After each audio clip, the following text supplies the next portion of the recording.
And I am live on YouTube to talk about some of the things that you can accomplish with solar energy, solar panels, and a battery, depending on what state you live in and the net metering laws or regulations, I should say. But in this live stream or video, if you're watching in the replay, I wanted to talk about the 3 benefits that you can experience when you get solar panels installed on your house. I was just recently in Las Vegas at the solar conference for residential solar, and it was really amazing to be with 4,000 other people who are all they were all there for the same goal, and that is to help America go solar. It was in Las Vegas, and while we were there, in fact, while I was at one of the talks in one of the side rooms, talking about energy resilience, there was actually an announcement that Puerto Rico, the entire island of Puerto Rico, had lost power. Like the entire grid was down. And in that situation, when the entire grid goes down, the only people on that island who would have had power are people with solar and storage. And I'm talking uh, not just the type of battery where it's self-consumption only, but the full backup batteries. The good news is if you are watching and you're from Puerto Rico or know anybody in Puerto Rico and they experience that, my installer can install in Puerto Rico. So if you're in Puerto Rico or know someone in Puerto Rico and they had experience that power outage, I can help them go solar in Puerto Rico. So that's a really good thing to know, or at least to share with you guys. So energy resilience and energy independence are becoming more and more important when, like, just given the situation that we're in where the demand for power is increasing. So AI is demanding immense amount of power. Uh, a lot of companies like Apple actually was near Apple's headquarters in Cupertino last weekend, and I looked at their net zero. So in other words, they're completely solar powered. I think Facebook is investing in like renewable energy. A lot of these companies are investing in renewable energy because of all the data or not the data, yeah, the data centers and the AI, how much power is required for that. And all that means to you as a homeowner is that if you live in a place where there could be brownouts or the demand is so great on the grid, what if there's brownouts, rolling brownouts and things like that? So the best way to insulate or protect yourself from that is by getting solar panels installed on your roof. And as I'm doing this live stream, I'm sitting in my backyard and I'm looking at my solar panels. It's a sunny day. I'm actually charging my car, charging my car right now. But if there was a blackout or, the grid went down like it did in Puerto Rico. I know Puerto Rico is different, but Texas has experienced that. California's experienced that. If you live in a place where you experience power outages, frequent power outages, it's really important to get solar plus backup backup storage. And depending on how much energy you use in a given day will determine how many batteries you might need. I have a homeowner that is getting solar installed very soon, and they got 3 backup batteries because they want to make sure they have power no matter what, like no matter what. I have another homeowner getting solar installed, 2 batteries, backup batteries, in case the power goes out, no matter what. So if you live in a place like California or Illinois where net metering has gone away, Hawaii has no more net metering, it's gone away. You really, the like bare minimum, you need solar plus a self-consumption only battery. So what the difference between self-consumption batteries and backup batteries is that self-consumption, if the grid goes down, there's not going to be any backup power provided to your home, even though you have solar panels. And even if you have solar panels and just solar panels and the power goes down, your solar system gets shut down as well for safety purposes because our systems are grid tied. solar systems are grid tied. So self-consumption, the purpose of self-consumption batteries is the solar panels are generating energy for your home when the sun is shining. If you're not at home or you're not just your demand isn't that great, the solar is going to provide the energy to your home, and then excess energy that you're not consuming in real time is going to go into the battery. And then when the sun goes down at nighttime, your home is going to draw from that battery first. And the reason why this is important to, I guess, talk about is because at nighttime in California, in Arizona, like different places where there's time of use, the time of use, time of day is usually like in the evening when power is the most expensive. So what you are going to do with that battery is arbitrage it.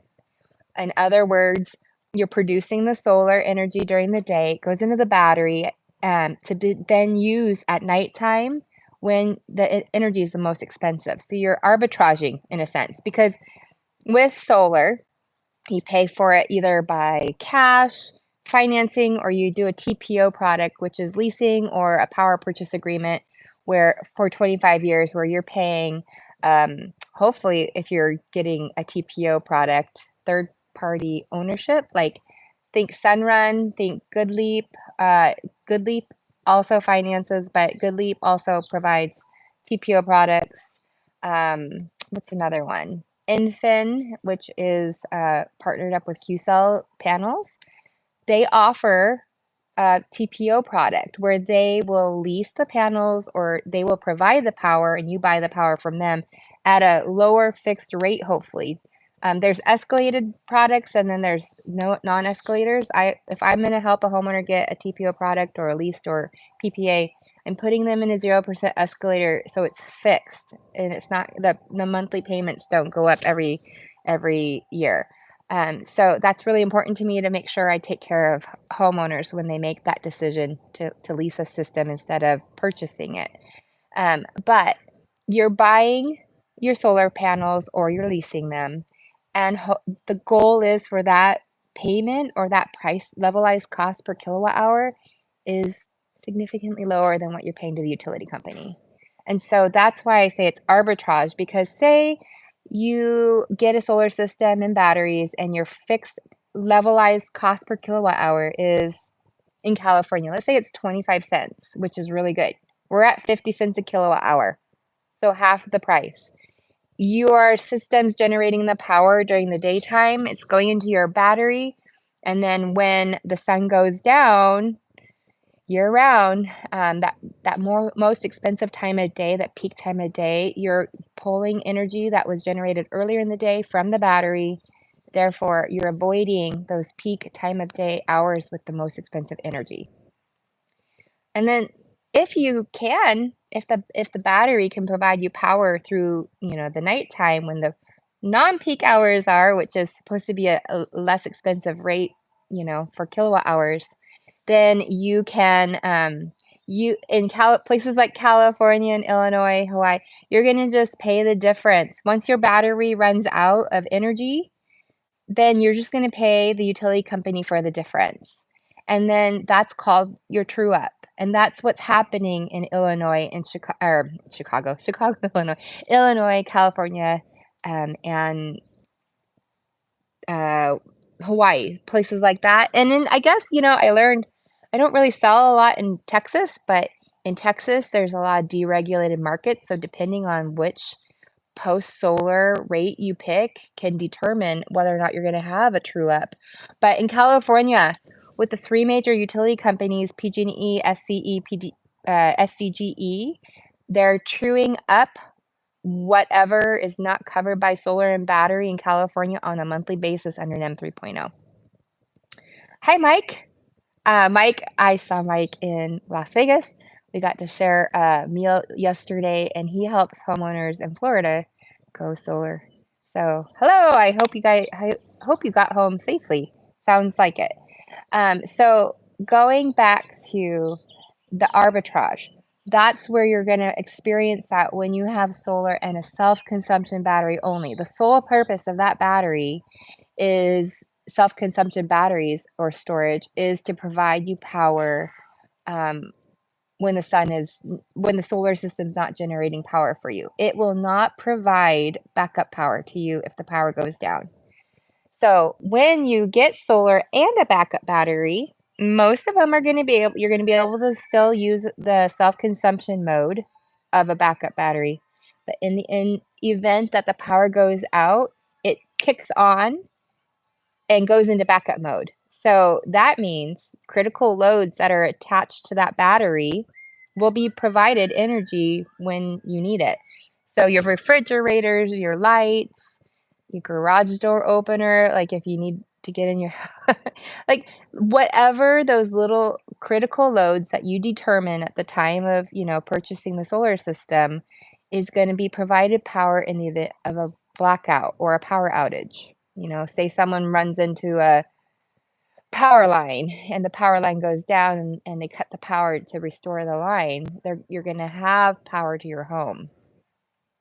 And the number of backup batteries determines how long your house will be backed up depending on how long the power outage is.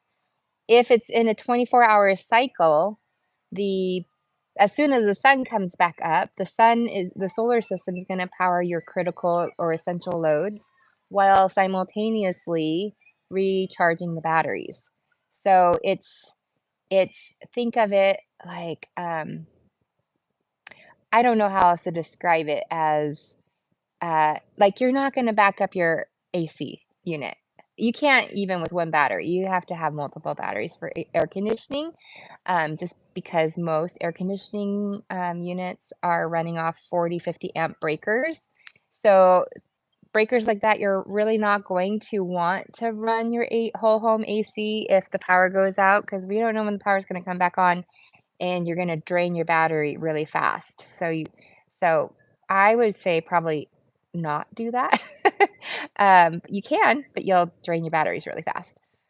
But all your critical loads, if you need the internet, if you need the TV, if you need to run I guess your dishwasher would be okay. But typically breakers on your panel that are 30 amps or less are going to be good to go, because the truth is you're still probably not going to turn everything on the house and drain the battery. Like a typical, like a power wall, has 13.5 kilowatt hours. That's going to be able to be there for you if you have a power outage. And then obviously if you stack those, you have more. If you go with like a Solar Edge battery, it's going to have 10 kilowatt hours of backup power. If you go with the Enphase, they go by increments of 5 kilowatt hours of power that's provided. So it all depends on how much energy you use, when you use it, and if you live in an area where you experience blackouts, power outages. And that's where that energy resilience comes in, and energy independence, which is super important. It's like it's security for your home when it comes to energy. You don't want to be like, you know, uh, without power for too long, especially, there was a story, it's kind of morbid. They were talking about this. There was somebody, if you need a medical device that needs constant power, and that medical device is reliant, on you rely on that medical device for breathing or whatever it might be, you really need a backup battery. Like there's no question about it. I have a friend who, yeah, they just situations like that where medical equipment is needed, you need to get a battery. And oftentimes utility companies, at least I know in my utility company, if you have a medical um, like a medical condition that requires electricity all the time, when you get a battery, there's something called an SGIP rebate, a self-generation incentive program or rebate. And oftentimes people with medical devices will qualify for that rebate. And it's a rebate that you'll receive from the utility company um, to help offset the cost of the battery. The battery also qualifies for the ITC, which is 30% of the cost um, of the battery paired with your solar system. So there's a lot of financial incentive to get solar now while the ITC is here. It's under scrutiny right now. So I don't know. That is maybe what is the word I'm looking for? Oh, hold on, just 1 second. Kian, turn off your my kids. I don't know how they're doing this, but hold on, just 1 second. Let's see. Turn it off, please. Oh no. Mike, if you're still listening, let me know if you can hear me now because they turned on some device inside. Don't do that. I'm on a live stream right now. Don't do that because it comes through. Okay, thank you. So, sorry about that. My kids we just finished up homeschooling. I know, right? They're gonna get in some. No, I'm teasing. They're not gonna get into trouble. But I homeschool my kids. So they're done for the day, and we're gonna get ready to go to a barbecue with my oldest son's baseball team. And then my daughter has baseball practice, softball practice that I'm going to be running. So if you don't know, I have 3 kids and hula, and I'm doing this live stream with my AirPods. So hopefully the volume or not the volume, but the sound is coming through okay. I was talking about batteries and the importance. Oh, the ITC. The ITC is under scrutiny right now. With Congress. And so if this doesn't create urgency to get solar installed on your rooftop, to take advantage of that ITC, if you qualify for it, which it's typically the qualification criteria is that your federal tax liability needs to be equal to or greater than the value or the amount of the tax credit. So pretend like you have a $50,000 system. What is that? 50,000, 15,000 of it, you would be eligible for the tax credit. If you have a $100,000 solar system, that would be a very large solar system with lots of batteries. You would be eligible for $30,000 as long as your tax liability, your federal tax liability, is greater than or equal to or greater than that tax credit that's available to you. So it's very important that if you have ever thought of getting solar, that you do it now. Do it now. Like that's a really important message. And Mike says the deadline is real. It's very real. So I'll keep you up to date what I find out about that. But just so you guys know who's watching this live stream, if you're a homeowner or business owner and you want to get solar and you want to save on your energy costs, that arbitrage is real in California. Like the most expensive time of day, we're about ready to go into summer rates, and I imagine it's going to hit 55 cents a kilowatt hour. That is real. Like, I imagine it's going to happen very soon, and that probably be for non-peak time of day. You wanna lock in your savings with the ITC and lock in your savings over time and cash flow your energy costs by going solar. So I can help in several states. I'm talking like 30 my installer installs in 36 states. They also provide a 25-year production guarantee, which is a huge peace of mind for that investment. And they're moving. I went and visited their headquarters yesterday, and their operations is on point and stellar. And I've been using them for 7 years to go solar. In fact, they installed solar on my rooftop. But they install in 36 states plus Puerto Rico. So the only place that I would have to, I think, get a license in is Connecticut, which is no big deal. Connecticut, I think, is one, and like maybe Wisconsin. I think Wisconsin. But if you live in the East Coast, West Coast, in the South, very likely we're there. I can help you get solar, save on your energy costs, give you that energy security and resilience and independence by going solar and then taking advantage of the ITC. And if you don't have the tax liability to do that, we can look at a lease or a PPA, which is kind of interchangeable. And that will lock you in. Like if what you're paying for your energy now is really bothersome to you, it's pretty likely that I can get it under by a lot. um, we'll have to see based on your how your roof is, the relationship of the sun hitting the solar panels where the solar panels would be installed on the roof. Um, but if I can't save you money on the energy costs, then you don't have to do it. But for the most part, it is going to save you money. Meaning, if you have a $300 electricity bill, if I can get it for 200, I think that would be a really great thing for you. So it just means cash flow.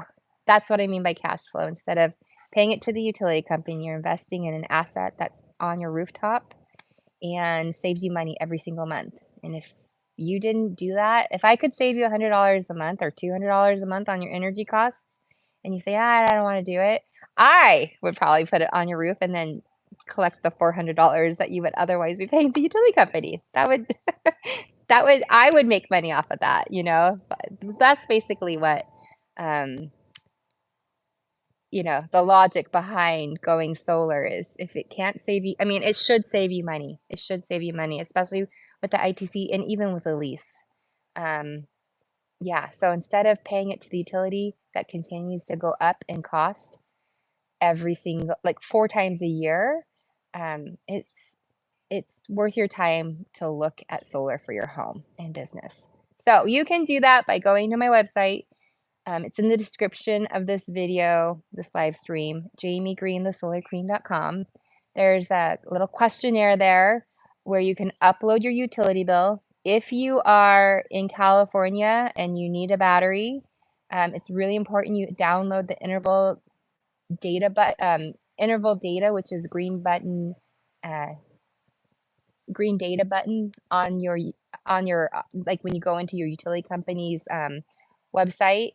You can go to your usage and then download the green button data, and you're going to want to do a year's worth, so 12 months, back from today or yesterday, because I think it's delayed by a day. And then it'll come, you spit it out, or you'll download it as a CSV file, and then you can upload those 2 files to my website, or to the form on the website, as well as if you can take pictures of your electrical panel, and see, for what rating it is. If you can take pictures of your rooftop, all those things are there for you to put up there. And it just helps me be prepared and ready for what might need to happen to your home prior to going solar. I helped my neighbor go solar, and we're waiting on a meter spot from the utility company because they have the way that their electrical panel is, they don't have anywhere for the system to tie into, so they have to have an MPU done. Thankfully, it's not an underground trenching one. It's just the panel box itself has to be upgraded, but it still involves utility company. So that may or may not be necessary for your home. The other thing is if you live, like, say, in California, the building code, it's a code violation now if your gas meter is right above or right below your electrical panel or within a 3-foot radius of your electrical panel. So things like that, it's really important. So if you take pictures of your electrical panel, do like kind of a wide angle one too. And that's really kind of it, like your roof age, things like that. And yeah, so it's very simple. You can go to my website, fill out that form, and then you can book a time on my calendar, and we'll meet over Zoom or on the phone to talk about getting your home solar. Again, I help lots of homeowners do this, business owners, and I can cover 2/3 of the United States of America and Puerto Rico for solar. So I'd love to help you, and I'd love to get it on your rooftop. So this is the last summer you'll ever have expensive electricity bills, and you can feel great about solar powering your home, cooling your home, providing all the energy for your home, all those things. And yeah, that's it. So reach out.